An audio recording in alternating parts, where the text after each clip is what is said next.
You go. Yes, sir. If you'll call the meeting to order and Kim will call the roll. Great. Good morning, everybody. I call the meeting of February 23rd of the UT Southern Advisory Board to order, and I'll ask Kim to call the roll, please. Jimmy Granberry. Here.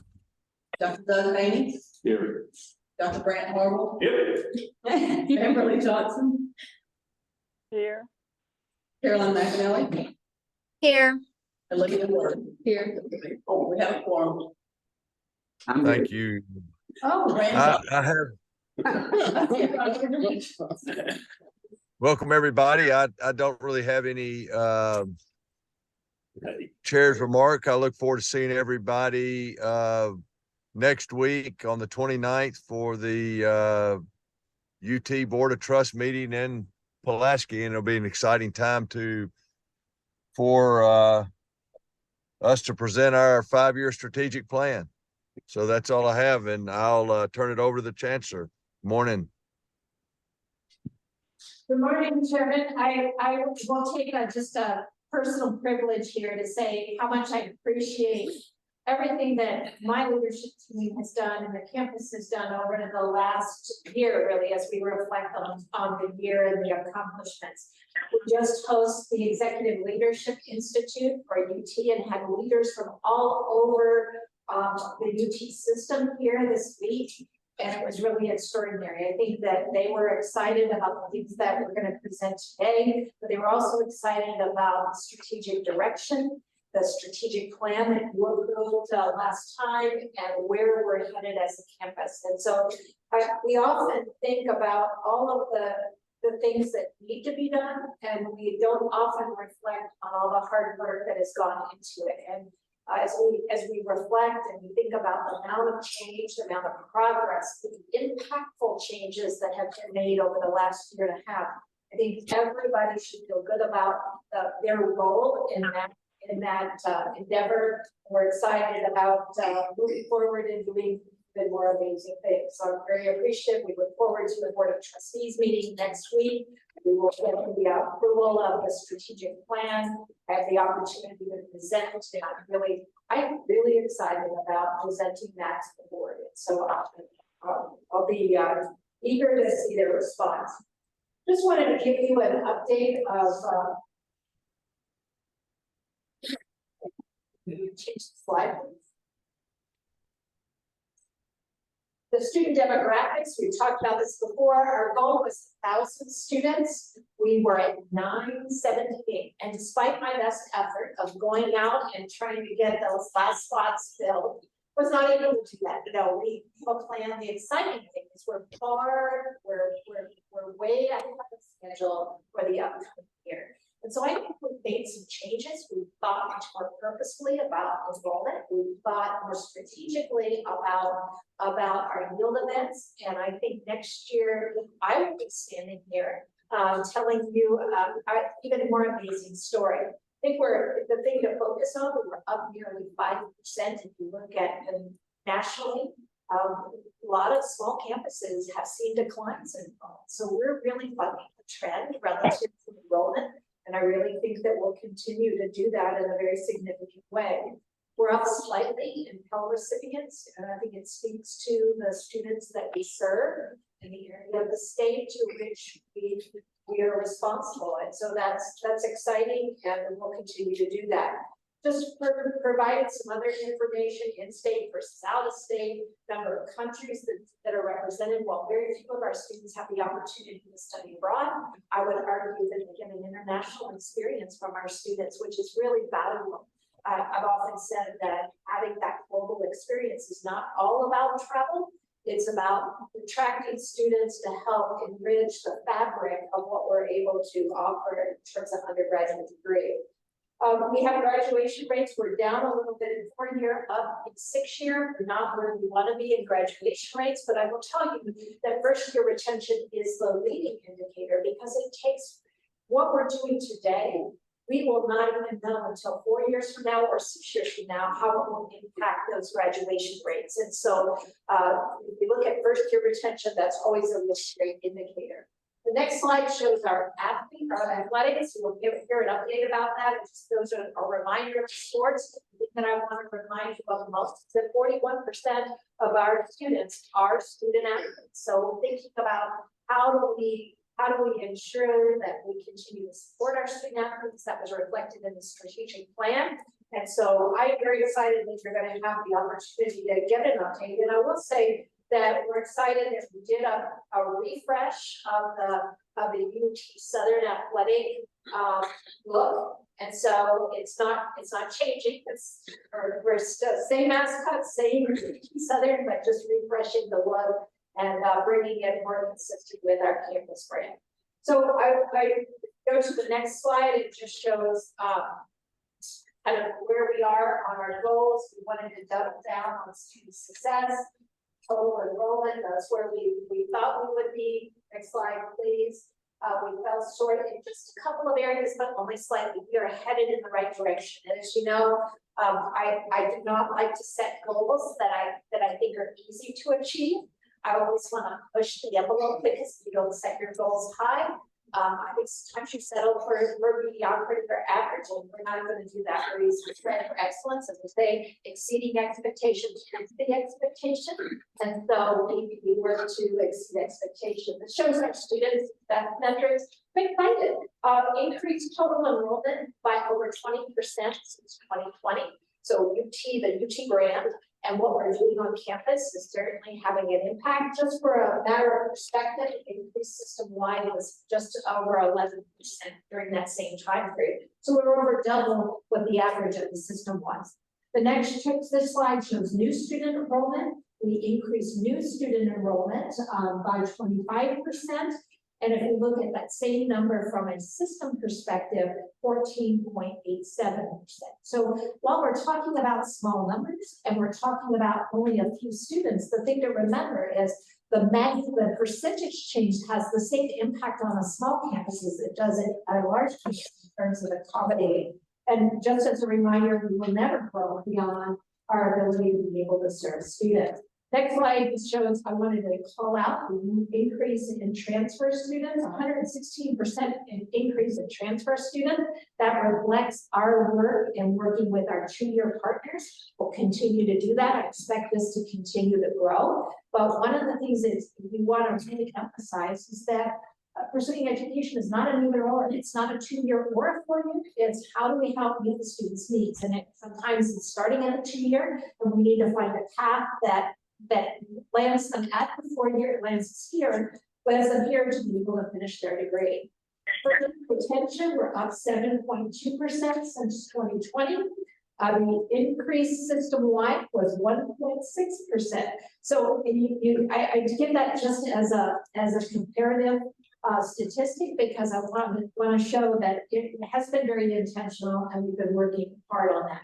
Graduation rates, as I mentioned, didn't change much in our 4-year graduation rate. Last year, if you look since 2020, a small decrease, a small increase in 6-year, but that's not unexpected because it takes a little time to influence those parameters.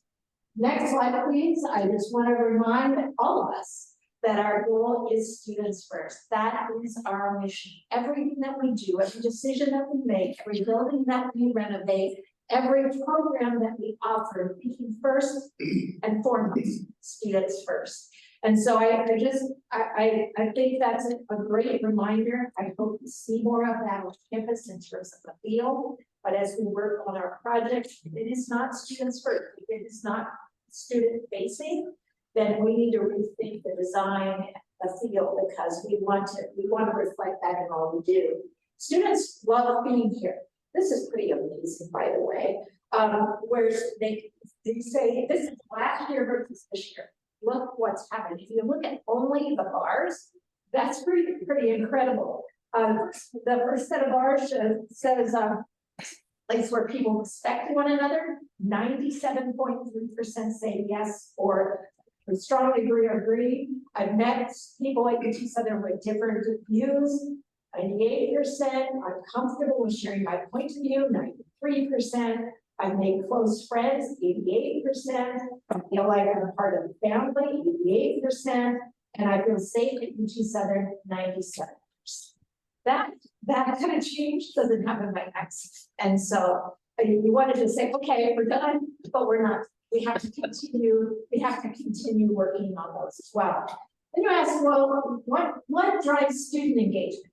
If we want to put students first, it's really about how do our staff feel? How do our faculty feel about UT Southern? How do they support that? So staff engagement has been something that we've focused on a lot, and how do we continue to improve that? Next one shows our staff engagement survey. Our current score is 34.8. This is done by McLean and Company. The previous score was 28.1, so we've increased. If we look at 2021, the score was 10.9. So we more than tripled our score in staff engagement. That improves over time. Our benchmark for similar institutions, similar sizes and budgets and so forth is a 3.2. So, you know, we've blown that one out of the water, but we're not satisfied with the 34.8. We're going to continue to drive that metric. I think we can get to that in pretty short order. Next slide, please. This shows our driver results. The reason I'm just looking here, a couple of things to call out, that while total compensation, the very bottom one, is still a concern for most people, we increased by 13%. And as I've mentioned before, one of the things that we really implemented is merit-based salary increases rather than across the board. So people feel like I do a good job and I'm making a difference and I'm exceeding expectations, I'll be rewarded accordingly. Career advancement and development is the other one that's lower, also increased. And the thing that I want to say there is that's been really, we've had a number of generous donors who have given to staff development, faculty development, and we're putting those dollars to use. And so as we continue to make that happen, I think that will continue to rise. The next slide shows what staff think, what they enjoy about the campus. What do they appreciate? And if you look at 21, 22, and 23, the top 5 have not changed. And so I really am very proud that they value, you look at the things that are valued, it's the relationships, the inclusion, being part of this campus, the culture that we've established, the possibilities, the aspirational goals in a working environment. And so I think that we have a lot to be proud of. I can tell you that it's a lot easier to update a building than it is to change the culture and the way we feel about the campus. And so to me, that's the point of pride. Our 2024 goals, these are really based on the metrics that we established in the strategic plan. I think we'll get there a lot faster. Maybe others will disagree, but I think we will. For fall, we have a goal of 1,050 students. That will be a 7.4% increase over the current year. I think we might even surpass that. And Dr. Red will tell you that we have more students admitted now than we did the entire period before last year. So, and we still have over 5 months to go. That's exciting. And it's not that we're just opening our doors and saying, okay, we'll take out all applicants. The quality of our applicants continues to improve. And so not only do we have more, the quality of our students is just phenomenal. Nothing short of phenomenal. Our first year retention, we'd like to get to 70%. We are currently at 64.3. I will tell you that moving first year retention is not easy. The fact that we did 10% from 21 to 22, or 23, excuse me, that is not easy. So 70%, people on the student success side would shudder at making that kind of jump again after the jump that we've already had, but I think it's doable. I think it's achievable. I talked today. I think UT Southern has the opportunity to have the best first year retention rate of any UT school in the system because of the care and concern that we show for students, that safety net that we create, and the way that we work together as a team to ensure student success. The last couple of graduation rate, we talked about the 5 million we'll see where we go. Again, development's a little different, advancement's a little different. They measure on a fiscal year, so we'll talk a little bit about that and give the update. Next one, our opportunities that we've had before. In our opportunities, security, we were able to secure $4.2 million in safety and security money from the state. That's going to be impactful. 4.2 will go very quickly when you need lighting, cameras, and electronic entries and all of that. But 4.2 million will get us a lot further than we currently there. We're very appreciative. We know that we'll have to continue to invest. ADA accessibility is we're working to update buildings, always with the lens of creating greater ADA accessibility. And so we're making some changes there. We in the governor's budget, we had phase 1 Johnston, which allows the library, make its restrooms ADA accessible. That's exciting. Working on the residence calls, we were able to secure $3.4 million in funding to update Upperman, which will put new air handling, new dehumidifiers, new windows. They'll change not only the look, but also the function of Upperman.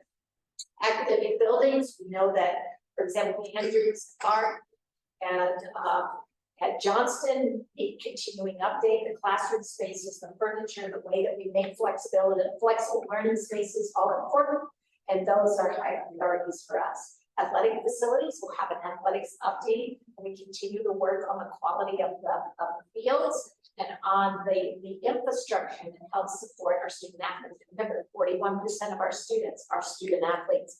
And then finally, dining facilities. How do we create spaces where students feel more like it's it's a collaborative space, and thinking about how do we create greater dining options as well as additional dining locations. Excuse me. Next, partners in collaboration. We've worked with campus beautification. We've broken ground on the tennis complex. You'll hear more about that. Working on our nursing collaborative. Also, things about becoming a partner on the health plan. Can UTHSC help us there because they have expertise in terms of running the health plan? A library enterprise across all of the to allow our faculty and staff and students to have the same access to materials that other students have at other campuses. That would be really helpful. And then public-private partnerships. We know that there are certain things that we cannot accomplish through state funding, but there's ways to leverage public-private partnerships to do that, particularly on the residence hall side. And opportunities, next slide, dual enrollment, joint degree program, graduate degrees, launching some new ones, creating the Southern experience. In other words, how do we create a transformational experience for every student that's enrolled, living learning communities. We're going to pilot our first one in the fall, as well as greater community engagement. Then finally, looking at things like tuition pricing, strategic vision, enrollment plans. How do we take what we learned about the strategic plan and take it to a strategic enrollment plan? We're also working with the website redesign. Look forward to that. It's going to be dynamic, inviting, exciting. You'll find that sense of energy that we've talked about on campus will come back out in our website. We're still working with the Martin Methodist Foundation. Fingers crossed, we are very close to resolving that. Thinking about then how do we rethink the Turner Leadership Center? That money's will no longer be available to us, but leadership is an important pursuit for us, both on the student side and faculty and staff side. So how do we continue to foster that environment of leadership development, even though we don't really have the money from the Turner Foundation under the Martin Methodist Foundation allocation. And then finally, master planning. We'll get you involved. We've done some preliminary work on, okay, what are the campus boundaries? What are the things that are, how is the strategic plan informing what we'll do in the future? But in April, we will invite the advisory board as well as campus. All of campus will be engaged in kind of charrettes and looking at the master plan and making suggestions and really imagine. I really want UT Southern, I want this to be an educational laboratory.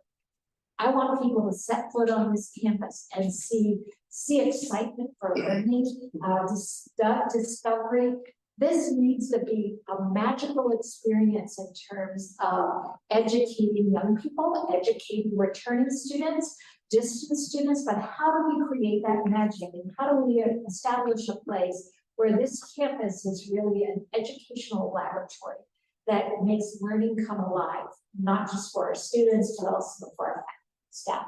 So that really concludes my remarks. And if there are any questions, I'm glad to answer those at this time. This is exciting stuff. Chairman, any questions from you?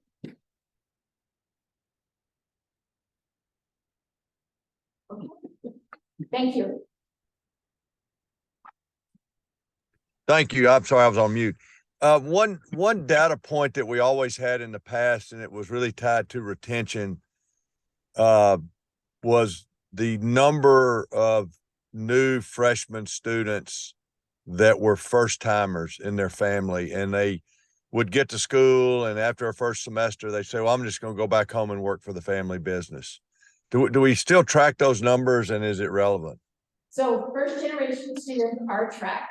The number is not as accurate as some of our other numbers because first generation is self-reported and we don't always have students who are first generation identify as first generation. And so we try to do that. We can report those numbers. We really, I would say, focus on first gen, are eligible, really serving this region. We became UT Southern because we could serve Southern Middle Tennessee. We just need to continue to make certain that we serve the students for which we were designed really to serve. And so I will get that number for you and report in the future. Thank you. Thank you. That's all I had. Any other board members have any questions for the chancellor? Thank you. Appreciate the opportunity.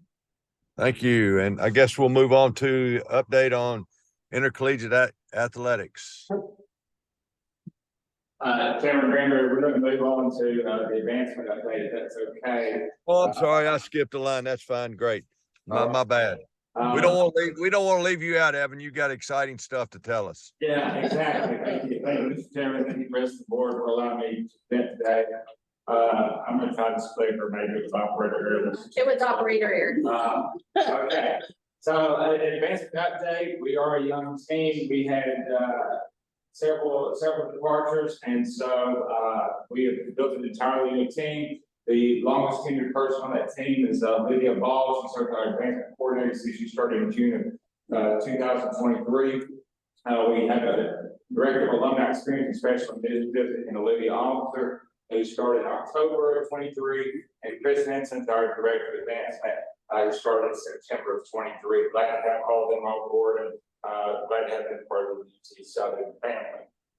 By the numbers, just going to give you an update on our number of donors.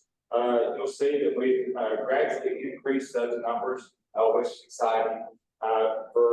And again, Dr. Mark mentioned that advancement goes out this year because we're reporting the UT Foundation, which Dr. Haynes served on that board with us. For fiscal year date of 2022, we had 834 donors.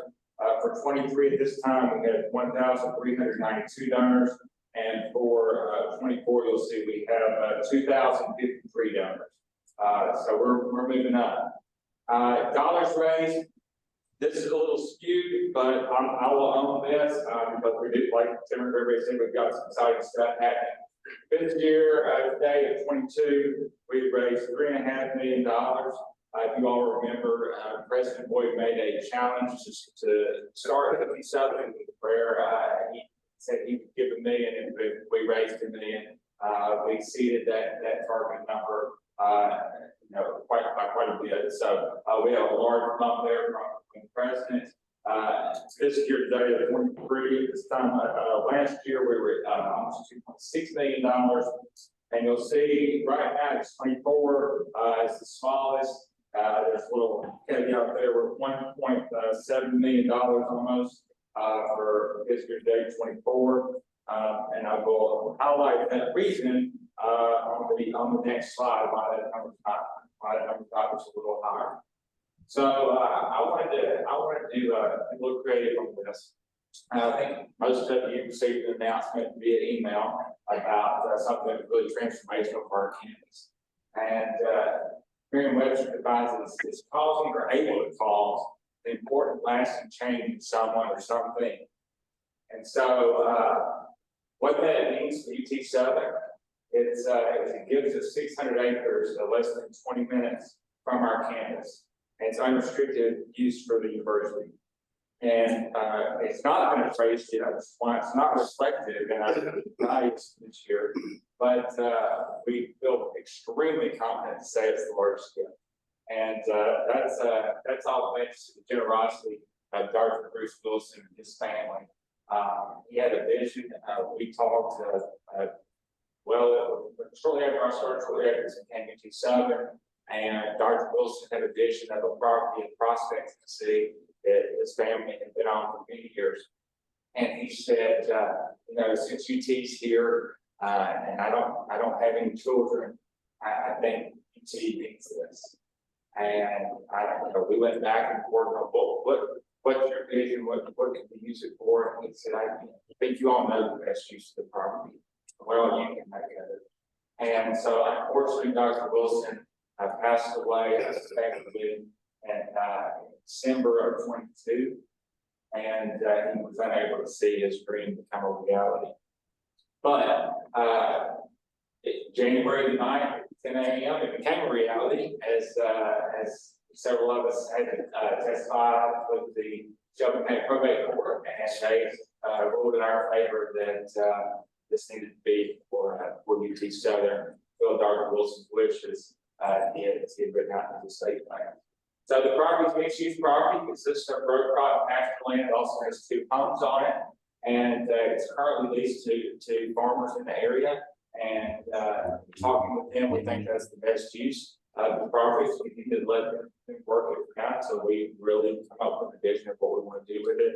The rental income of that property is unrestricted for us. So we can use it for whatever we want after we pay the property, which should be minimal, given they've already taken a lot of it.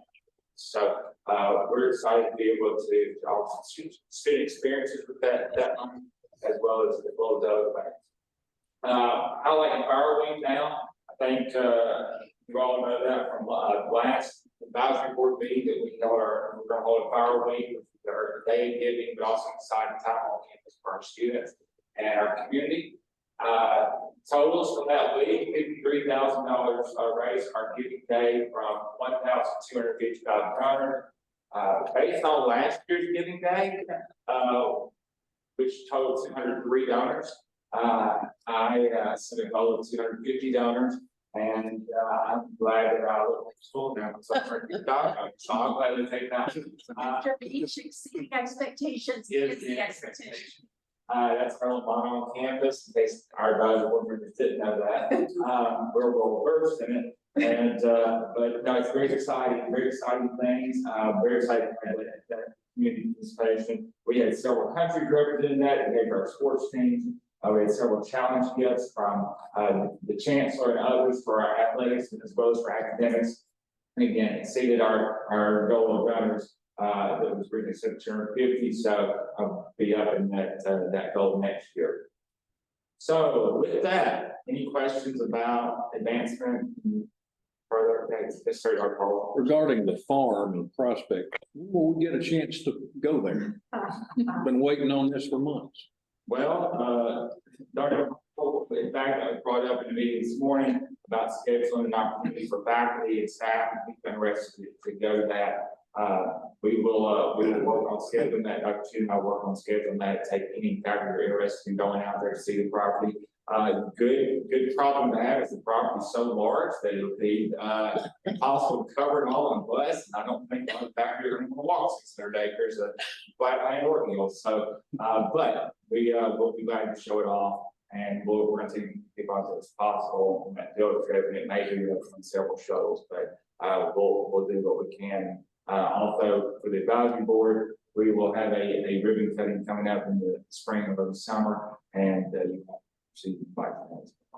Thank you. Hey, Evan, this is Jimmy.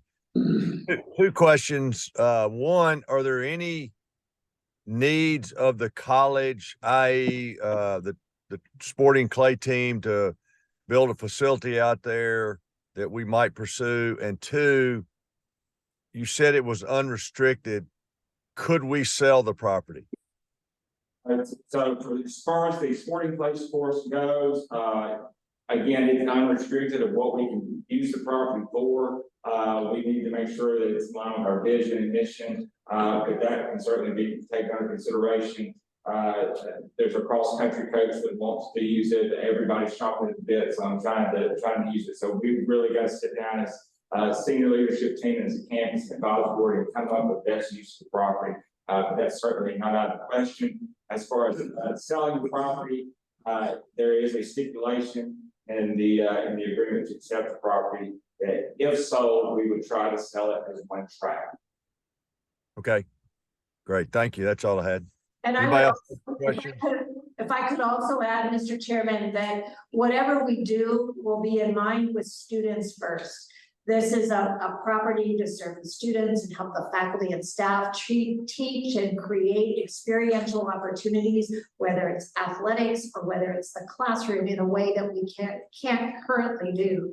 But whatever the decisions that are made, whatever the use is, we will be unwavering on our commitment to students first. Thank you. Wonderful.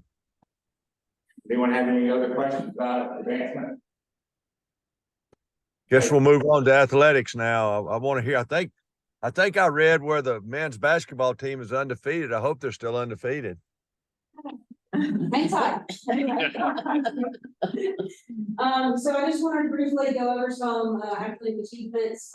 Women's soccer team went to the NAI National Semifinalists. Rain delayed, we were down there for a week, but they finished fourth. They did have a great season. Our women's cross country team had their first ever national qualifier. She went all the way up to Washington in the cold. They went up there and ran well. So that was the first national qualifier we had for that. They did some track and field. So we just had our first meet last week. They did really well. They finished second. Our men did and our women tied for third, but they did really well in their first track and field event. This past year, we have 6 just track and field athletes, and then we have some cross country kids that are doing both.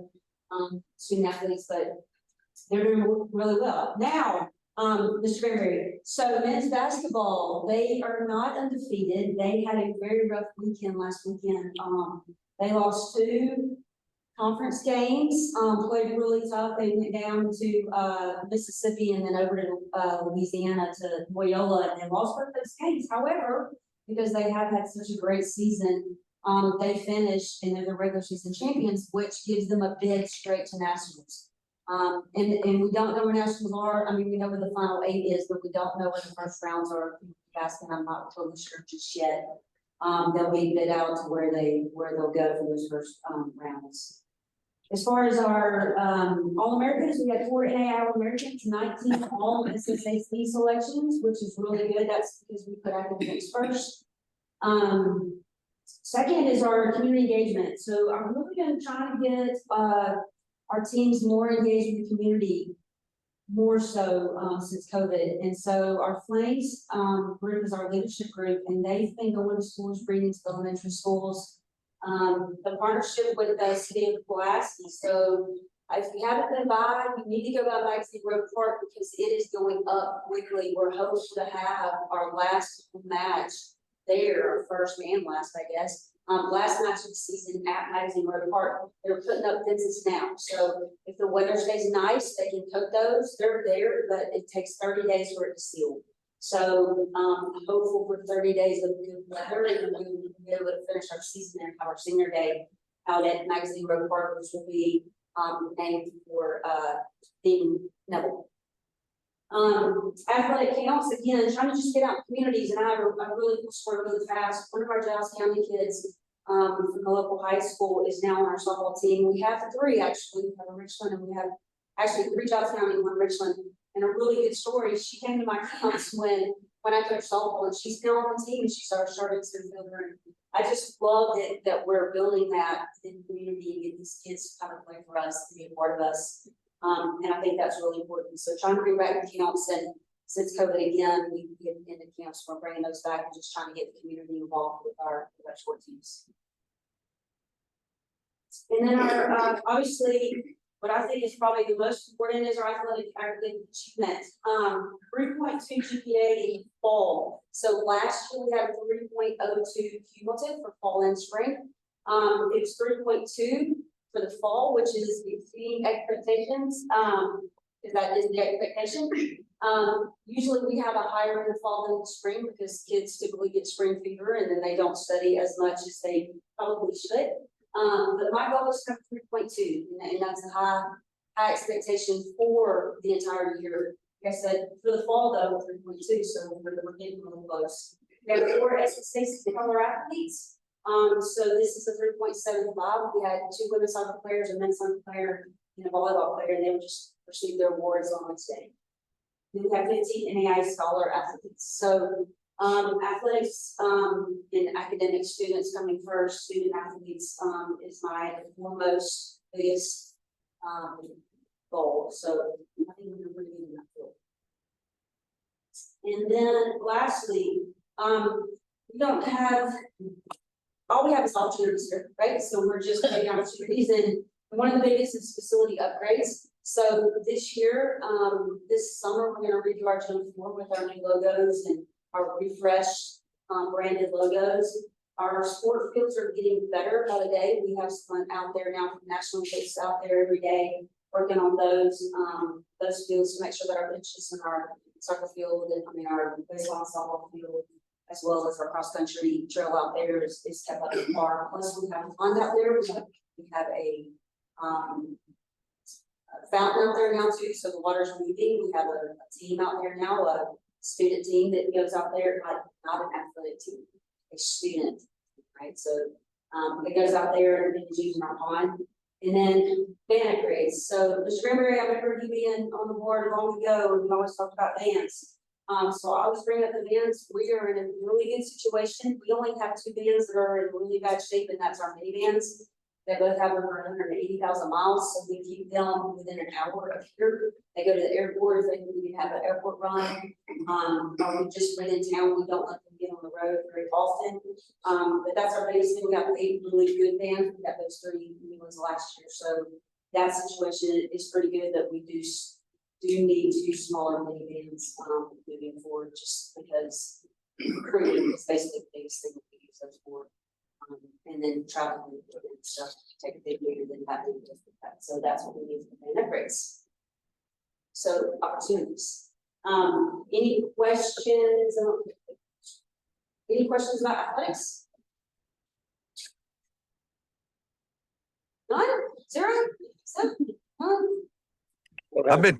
I had one question. I've been following my children's high schools here in town that we always relied on the coaches to drive, and the state of Tennessee has changed the commercial driver situation. How many commercial drivers do we have permitted to drive these vans? We have 1 driver for a bus. The rest of them, we take the back seats out to make sure they're less than 15 seats. So they're 12 passengers instead of 15. So our coaches can drive. Okay, great. Thanks. I didn't have any questions. Great report. Always exciting to hear the success, not only on the field and the courts, but the academics is so important. And I did hear a stat the other day. Maybe it's a challenge for us that MTSU graduates 97% of all their student athletes. It's the highest in the country for a public institution. That's fantastic. And now that's on my goals. So we make that happen. Game on. Absolutely. Any other questions about athletics? Nope, we'll move right along. Thanks. I guess all the board members received the minutes, and I will entertain a motion to approve the minutes as submitted. So move. Second. Does that recall a roll call vote for approval? It does, because this is virtual. Yeah, Kim, can you call the roll, please? Jimmy Granberry, Yes. Dr. Doug Haney, Aye. Dr. Grant Harrell, Aye. Beverly Johnson, Yes. Duran Johnson, Yes. Caroline McNally, Yes. Olivia Hart. Yes. Ayes have it. Minutes are approved. So other business, is there any other business that needs to, any board members have anything they'd like to bring to the meeting? Duran, I think Chancellor Martin answered your question about the strategic plan relative to property and grounds. Is that are you comfortable with that? Do you need any other information? Absolutely. Glad to know that's coming along soon. Great. And I think there was a lot of upcoming events, and so we look forward to getting schedule invites and notice of those events and our availability to participate. And with no other business, I don't have any closing remarks, and I'll turn it back to the Chancellor for her closing remarks, and then we can be adjourned. So I would just like to say, I appreciate everybody here today and the reports. I hope that you get a sense of the direction that we're heading and the impact that we're having. You remember from our strategic plan, we're about people, purpose, and partnerships. People means growing enrollment, attracting high quality faculty, growing programs and degree offerings, and then about purpose, really creating a transformational experience for our students, helping faculty find the purpose in scholarship and research, and really growing our staff to feel as though that their lives too are transformed by being a part of this campus. And then partnerships, that means partnerships with our other UT campuses, partnerships with the community, with the state, any way that we can be a part of the future is really about the partnerships that we want to create. That couldn't happen without the advisory board. I really appreciate it. I appreciate your guidance, your input, your passion for this campus. And for those that may be watching, I will tell you, this is not an advisory board that just puts a rubber stamp on things. It's not an advisory board that shows up just to sit around the table and listen to slide presentations. These are people who think about the future of UT Southern, who think about how to create opportunities for our students, and who care deeply about where we're headed and what we've been able to accomplish. And so I just say my sincere thank you to the advisory board. I hope that you'll be able to be involved with the Board of Trustees meeting this next week and continue to tell the story of the great things that are happening on this campus. Well, we thank you for your leadership, and it's transformational. And as Beverly Johnson said, it's the greatest thing that's ever happened to Pulaski in her lifetime. So I think that's a very viable point to adjourn. And other than the dinner, Chancellor, is there anything that the advisory board needs to be involved with during the board meeting? There is no requirement for participation, but everybody is certainly welcome to participate in all public sessions of the board meeting. And so if you're here and you want to participate, it's a great opportunity to interact with the board. And so those meetings are posted on the board website. I would say that particularly interested maybe in the Education Research and Service Committee that focuses a lot on student success metrics. And then as well, the full board meeting on Friday where we'll present the strategic plan. And so we'll hopefully get the approval that we're seeking for our 5-year plan on Friday. Can you please share that with the advisory board, please, the full schedule? I will indeed. I appreciate that. Any other comments before we adjourn? Would it help if we came on Friday on the strategic board when they're discussing it, just to show that we're interested? I think the advisory board meeting there certainly shows support for the strategic plan. I think it also shows support for the committee that worked hard to put it together, the leads that have invested a lot of time. I think it's a nice gesture just to show we're behind this. We appreciate what you did, and we're excited about the direction of the campus.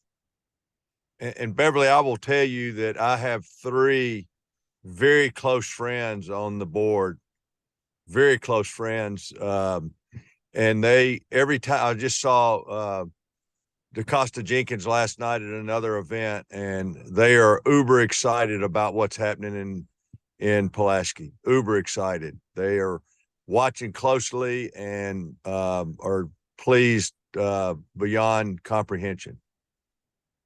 Right. Yeah, I have a couple friends too, so I think it's exciting what everyone's doing. Yeah, of course, we both know And Jamie you're welcome. well. So, yeah, great. Any other comments? Duran, you've been awful quiet today. Maybe that's a good thing. It's absolutely a good thing.